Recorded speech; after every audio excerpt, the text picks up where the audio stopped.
Now this first problem that we're trying might seem a little bit too simple, but I want you all to pause the video and try this problem regardless. You can solve this however you want, paper, pencil, Desmos, calculator, whatever you think is the quickest, most efficient way. Solve it, and then we'll come and talk about my most efficient way to solve this. So what most of you probably tried to do to solve a problem like this is put it into y2 minus y1 over x2 minus x1. You could find the slope from there, and then when you have your slope, you can plug it back into your equation, find the y-intercept, and that is your equation. It's not too hard to do. It takes a couple of steps. I tried it today in class, and I actually had a lot of students still struggle with it. So I showed them a much easier way to do it where you don't have to do any of that math. If you go to Desmos, this is going to be the first problem we're going to look at where you can use regression to make your life easier. Whenever they give you 2 points, what I would recommend doing is clearly just putting them into a table. So first, we can either hit the plus button here, find our table and make it that way, or a little shortcut is you can actually just type the word table and it gives you those coordinate points. So if we have the coordinate points 2, 1, and 5, 7, we see that those points show up here on this graph, but we still don't know what our equation is. The only thing else that you have to do is go over to this little button right here and hit add regression. Now that we have the equation of our line, y equals 2x minus 3, that would be the equation. Clearly, even if the first way that you tried it is not that hard and didn't take you that long, this is definitely going to be a faster way, but this is also just to get you a taste of the ways that regression can make your life easier. Okay, just like the first problem, for this problem, I want you to try and solve it before I explain anything for you.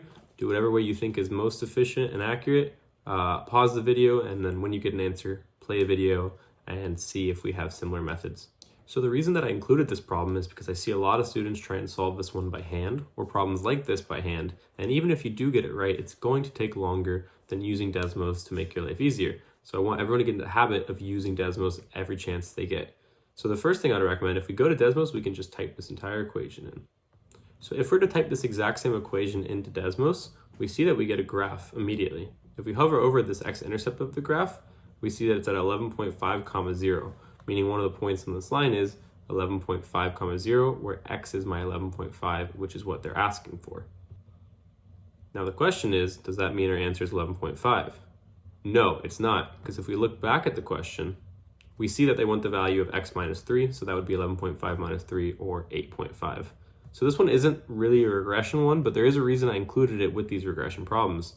I wanted to show you another way you could solve this problem.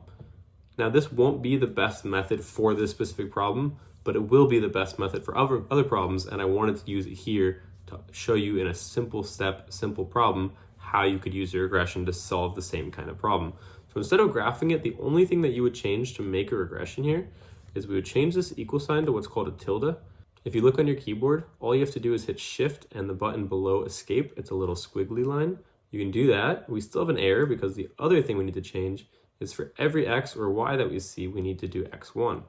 Now, a lot of students think that you have to hit some button to do a fancy subscript here, but if you just go after the x and press 1, it'll do it for you. Notice how after I change the equal sign to a tilde and the x's to x1s, we now get our answer of x being 11.5, which we can go back to our question, plug it in, and still get 8.5. Again, I don't think this is the best method for this problem because we could have just graphed it, but this exact method is going to be helpful in future problems if you have constants or if other things make it difficult to just graph. For problem number 3, now I've included some constants. Not only one constant, but this problem actually has 2 constants, which many of my students, when they see multiple constants, they completely shut down. Go ahead and pause the video, try this yourself with Desmos using regressions if you can, and then unpause the video and see if your answer is correct. Okay, were you able to solve it, or was this one a little bit more challenging? Let's look at Desmos and see how we could break this one down together. So if we plug this into Desmos, just like it's given to us in the problem, we see that we get an error. They don't like that we have these variables, these x's, everything that's going on here. But we said that we were going to try and make a regression out of this, so just like the last problem, let's make our x's x1s, and let's switch this equal sign for a tilde. So if they're asking for the values of a and b, many of my students today said -1 and 1, and I understand why, because that is what the regression will spit out for you. So this is a very common mistake, and one of the reasons people are scared to use regressions is because they don't know when the answer is going to be right or not. So the reason that that's not the right answer is because right now they only are using x1 as 1, because we haven't told it what x1 is. We don't know what x1 is, but we can give it a lot of different values, and as it runs through those values, it can start to figure out what a and b have to be. So let's assign some values to x1. The first way we could do this is to just make a list. Instead of doing 1 through 10 by writing out all my numbers, all you have to do is do 1, ... 10, close off my bracket, and it's basically saying we're going to try x1 as 1, 2, 3, 4, 5, 6, 7, 8, 9, 10. And now that it's trying that, notice how a and b have changed. x1 is not set equal to anything because it's all of these, but a is now 2 and b is now 7, which is correct. So this is a good method, but I think there's a safer method. One way that I've seen, instead of just doing 1 through 10 with whole numbers, because sometimes you might get an undefined depending on what the problem is, a safer way to always do this is to do x1 equals random, and it's just going to pick 10 random values to plug in for x1. And not only are they random, but notice they're all crazy decimals, something that's probably never going to give you an undefined. So this is a safer way to plug in for x1 and always get your correct answers using a regression. So it feels a little bit weird at first. This is why a lot of people stray away from regressions, but if you can get good at them, we just solved a multi-constant problem here with doing 2 lines of Desmos code and not doing any actual math. Okay, so for number 4, we have a couple constants again, but to make it a little bit more tricky, we also have 2 equations. This is one that you can also solve by hand for sure. I'm not going to say that you can't do that method, because if you see the trick here, you could solve this one pretty quickly by hand. But for the sake of learning how to use regressions when you have multiple constants, multiple equations, because the numbers might get a lot uglier, and there might be reasons that you can't do it by hand or don't have the time to, please try to do the regression way. So we haven't talked about regression with 2 equations yet, but still pause the video, try and see if you can figure this out using Desmos. If not, maybe try and figure it out on paper still so you understand what's happening here, and then press play and we can learn how to do this with a regression together. One way that you could solve this that's not regressions but is still using Desmos would be to add sliders for a and c. Because the equation tells us that these two have infinite number of solutions, we know that the 2 equations should be the exact same line. And you can start to mess with the slider to change the slope and to change the y-intercept. Oops. I don't really like doing it this way. For that one's probably gonna be 1.5. And then this we just have to bring down, I think it would be, it looks like. I mean, there you go. Now the equations are the same, and then they wanted the value of a, so it's 1.5. I do think sliders for linear equations specifically is okay. When you get to nonlinear, doing sliders for multiple constants gets really, really messy.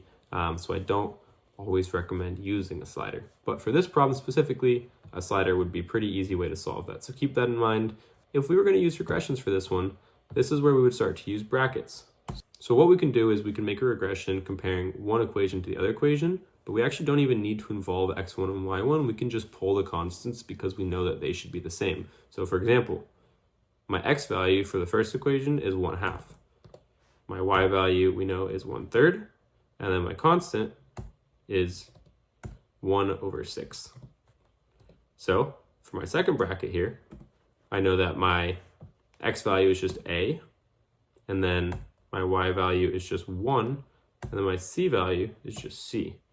If you do it like this, we notice again a is not 1.5. That's because you need to change one thing and one thing only whenever you do it this way. Notice here, let's look at whatever doesn't have a constant. So here, 1/3y and 1. We're basically telling it right here that 1/3 should be equal to 1, which does not make sense. But if we realize that these 2 equations are equivalent, one has just been altered by some scale factor, we just need to include some variable here, let's call it n for whatever's sake, and that can be our scale factor. Now that we have that, look at this, n is 0.333, a is 1.5, and that is our right answer. So this is basically one line of code. These 2 are only here so you can remember the equations. We just solved a 2-variable problem with one line of code. This is by far the fastest way to be doing these kinds of problems. Doing it by hand, especially if it's harder fractions or messier numbers or x's and y's that you still need to combine and simplify, you can skip all of those steps by simply making a regression. For problem number 5, there are 2 different ways to solve this problem that we can go through. But first, pause the video and try it yourself using whatever way you think is best, and then we will see. So the first method that I've seen from a lot of students trying to solve a problem like this would just be to add a slider and drag. This, in this case, works pretty well because we only have one constant. We are going to have to change this from -10 to, let's do -100 just to be safe, and 100. That way I can drag a little bit further. And all you have to do is look for parallel lines because we see no solutions in our question. That looks parallel to me, and r is -34. Very, very quick. I don't always recommend sliders though, so let's go over the way you could do this using regression. Just like the last problem, we want to have brackets and we can compare our x's, our y's, and our constants as long as we set them up. So first, let's combine some like terms here. If I move 30y over, we can just say that it's 40x minus 102y. So 48 can be my x value, -102 can be my y value, and then 24 can be my constant. Notice how I have the x and y on the left side and the constant on the right side. You don't have to do that. You just have to make sure that on the second equation that those numbers are also on the same side so that the signs don't get messed up. So for my second bracket, my x would then be 16x because I would be moving it over to the same side. My y is already on the same side, so that would be just ry. And then my constant is on the same side, so that can just be 1/6. And then just like the last problem, we do need to add some sort of scale factor here for one of these equations. So let's say times n again, times n again, and times n again. What do we see? R equals -33.8275. So why is it not -34? It feels like the regression again is giving us the wrong answer. Well, there's one thing you have to be very careful about. In the problem, it didn't say that the equations were infinite number of solutions, it said no solutions. Now, if you think about two equations that have no solutions, they're parallel. They have the same slope and different y-intercepts. If these have different y-intercepts, then we should not be adding the constants into our bracket because the y-intercepts do not need to be the same. So I can drop my 24 and I can drop my 1/6n. Now I get -34 because I'm making sure everything else is equal without the constants, and this is still a very quick regression. So whether you're going to do a slider or whether you're going to do regression, both are pretty efficient for a problem like this. But this regression here, if you understand how to do it, is a very quick line of code. You have your answer, and it's much faster than doing this one by hand or any other way. Okay, now for the final problem of this video. This is a problem that if you saw this before the video, would probably panic because we have a lot going on here, 2 equations, 2 constants, looks really scary. But now after everything that we've learned, I'm confident that if you pause the video, try the regression like the way we did in the last problem, I'm sure you can get the correct answer here. Okay, just like the last problem, we are going to make brackets for this one, except this one is talking about infinite number of solutions, not no solutions. So we know that everything should be included in these brackets. So first off, let's combine some like terms. So everything is combined. Let's move the 17y over. So our x can be 7. Our y would then be -25. And our q could be -q because we can just keep it over there. That's fine. Okay, so then for our second bracket, don't forget the tilde. Now in our second bracket, we have to remember that the x was on the left side, and we should be going in order. We did x and then y and then our constant. So in the next one, we need to do x and then y and then our constant. So -4x would be 4x on the other side, and then the y was on the left side, which it already is, so that's just p. And then the last part about this would be the constant, which in this case is just 3, and that's already on the right side. We do have to go ahead and make sure we have the scale factor here, n, n, n. Now, what are we looking for in this problem? Q, they have it in fraction form, which we don't see here, and if you can spot that, great, but if not, we can go ahead and take what Q is, 0.25 here. Anytime you have a decimal that can cleanly be turned into a fraction, Desmos can also do that for you, -21.4, and that is your answer. Very quick solution. Again, this is just one line of code to basically find your answer for a multi-constant, multi-equation problem. So anyone, no matter what math level you're at, I'm sure can do these problems. And this alone should get your math score up greatly because these are the problems that everyone misses.